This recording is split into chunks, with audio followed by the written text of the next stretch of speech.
কেন বাংলাদেশ ইন্ডিয়াকে বয়কট করছে? মালদ্বীপের পর আমরা দেখছি বাংলাদেশও India out hashtag Indian product. গত মাস অর্থাৎ 8ই জানুয়ারি 2024 চতুর্থবারের মতো বাংলাদেশের জাতীয় দল আওয়ামী লীগ ক্ষমতায় আসেন এবং বাংলাদেশের প্রধানমন্ত্রী হন শেখ হাসিনা। এবং তিনি শপথ গ্রহণের পর সাংবাদিক সম্মেলনে তিনি বলেন, এরপর বিরোধীরা খেপে যায়। বিরোধীরা বলতে থাকে বা অভিযোগ করতে থাকে যে ইন্ডিয়ার সহায়তায় তারা ইলেকশন জিতেছে।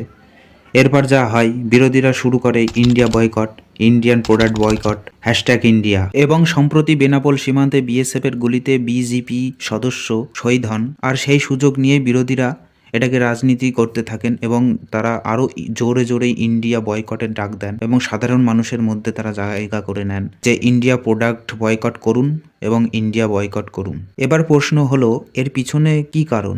আসল কারণটা কি? এর পিছনে কি অন্য দেশের হাত, মানে পাকিস্তানের কি হাত? আর সেটা জানতে হলে যেতে হবে পূর্ব পাকিস্তান, অর্থাৎ পাকিস্তান শাসনের আগে।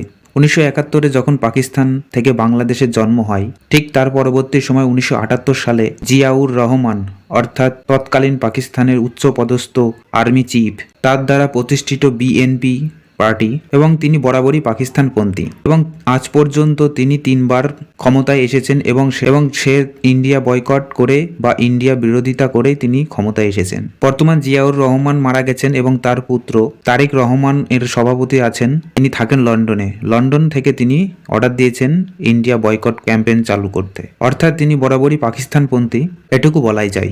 আপনার কি মনে হয় ভারত সরকারের উচিত হাসিনা সরকারের পাশে থাকা? কমেন্ট করে জানান।